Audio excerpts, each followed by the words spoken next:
we can start to get wrapped up in being fearful of how we're being perceived because we think, okay, I've announced to the world, I'm doing this one thing. I've walked it out and it's not what I originally envisioned. It turns out I'm not really feeling it anymore. So now I want to try something different. We start getting wrapped up in the fear that people will think that we're all over the place and we can't decide on what we want to do. And we look like we're inconsistent or unstable or, we just start creating this narrative and this fear that we project onto other people, that we think that they're thinking about us. And so if you're in this position of your vision is evolving and it's changing based on the different things that you're stepping out in, one of the first things you can do, number one, is just release that. Just release that fear of being perceived in the wrong way, because no matter what you do, you could do everything right, as a wise mentor once told me, and people would still find a way to judge you. So you can just release yourself right now from that expectation that you're going to please everybody, or that everybody's going to get it, or everybody's going to be for you or for your thing, or that even that anybody cares about the fact that you're switching. Because in our minds, we think, okay, other people are watching what I'm doing and they're rooting for me, or they're not, whatever, it doesn't matter, but they may think that I'm just all over the place. You can just start by releasing that altogether. It doesn't matter if they think that you're all over the place. At the end of the day, it really doesn't matter. It doesn't matter because you're not going to please everyone anyway. And I was listening to a really good podcast by the Influential Personal Brand Podcast with Rory Vaden. He was interviewing Jasmine Star, and she was saying how in her business, she either attracts people or she repels people. She doesn't want lukewarm followers, a lukewarm following. And I really feel like that applies to this conversation, because if you can get to the place where you can release yourself from the expectation that you're going to please everybody or everybody's going to get what you're doing, you can stop wasting time on energy and care and concern over something you can't control anyway.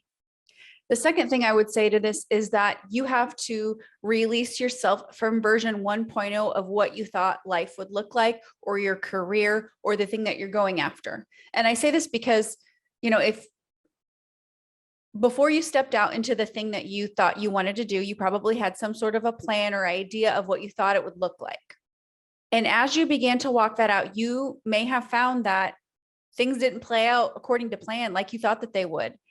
And so it's this continual permission that you give yourself to evolve, for things to change, for your interests to change, for you to give the permission to yourself to release version 1.0 and welcome 2.0, 3.0, 4.0, 12.0, 50.0, whatever the case may be for you. When you give yourself the permission to release the original version, you give yourself permission to accept the better version, which oftentimes is a later and later and later iteration of what you thought you wanted. My next point that I would say is pray about it. If you find that your vision is constantly evolving for what you really want, I would say your number one strategy, even though this is kind of the third point I'm talking about here, is to bring it before God and pray about it and say, hey, am I released from this thing that I started out pursuing? Or is this something that you want me to stick out and walk through because you're trying to teach something in me through this, or cultivate something in me through this?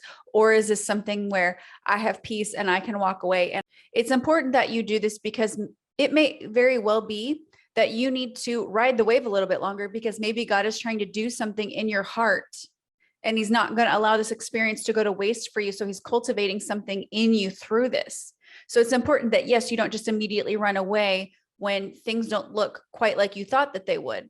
But there is nothing wrong with, once you have that piece of being released and moving on, to, yes, try new things, allow your vision to evolve. And this leads me to a story that I have talked about often. I'll probably continue to tell the story for the rest of my life, because it is one of those like life impacting stories.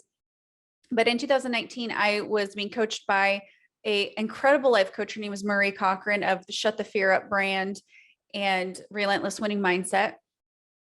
And she shared this story with me when I was really, really wrapped up in being concerned with, stressed about, worried about how I was being perceived because I was in a full-time job, but I had other passions and interests that I wanted to monetize. And I was worried also that in what I wanted to do, the message that I wanted to share with the world, the things that I wanted to convey, that what if these things aren't received well? What if I say something in a way that's misperceived? And she said, Dawn, you are like an apple tree and it's your job to produce. It's not your job to control what other people do with the fruit that you produce. Meaning, I can do what I feel like God has laid in my heart. I can convey, I can craft, create what I feel like God has empowered and enabled me to craft and cultivate and create, but it's not my job to control what other people do with that. She gave the example of, you're like this apple tree, and some people might come to your apple tree and they pull an apple off and they go make applesauce with it. Somebody else comes to your apple tree and they take an apple and they make apple pie with it. Maybe somebody comes to your apple tree, they take a bite and it doesn't taste good, so they throw it on the ground. It's not for them. Maybe somebody comes and they really like the fruit that you're producing, and so they stay and they come back for more. The point is, you can't control what other people do with the fruit that you produce. You can't control how they're going to perceive or receive it. We all go through life with some filters, and you're not in charge of somebody else's filters. And so as long as you're doing what you feel called and led to do with the guidance of the Holy Spirit, with God, with your faith, then you can rest in knowing that you are walking forward as you're called and meant to. And you can release all these other things to the side of how you're perceived, whether or not it's perfect, whether or not it's the original version of what you thought it would be. You can release all of that. So if you are saying, help, my vision is evolving, I want you to, as you are thinking about all these different points, release yourself also from the expectation that you need to fit in any kind of box. Like, you can only have one vision for your life and fulfill one role or one position or one thing, and that's just it the rest of your life. Sorry, but it's 2021 and that's just not how it works anymore. You're allowed to try other things. You're allowed to walk things out and see how it feels and get clarity as you walk it out. That's okay. Sometimes we just need to take the expectation off of ourselves and the pressure off of ourselves for the first version, for the original plan. Plans evolve, plans change. When you're building a construction project, when you're on a construction project, oftentimes things can change. My husband works in construction, and he often works alongside engineers, and the engineer designs something, but then when the construction crew gets to the ground to actually implement the structure, a lot of times there's communication and back and forth because there's some things that need to change from designing to execution. And the same thing is true in our own life. You can be designing and planning and creating, and then you go to walk it out and it might look different than what you thought it would. And as long as you are being sensitive to the voice of God in your life, you can trust and have faith that he's going to guide you along the way. And that if you need to make some pivots to the left or the right, that it's okay to do that. So if you find that your vision keeps evolving, I would say welcome to the club, because I would say welcome to the club, because I will be the first to raise my hand to say that has happened to me plenty of times. I have started out many things only to find out they weren't quite what I thought that they would look like. So I had to make some pivots to the left or the right and shift and change. And some things I'm still walking out because I haven't felt a full release from those things yet. So you can keep evolving. It's okay.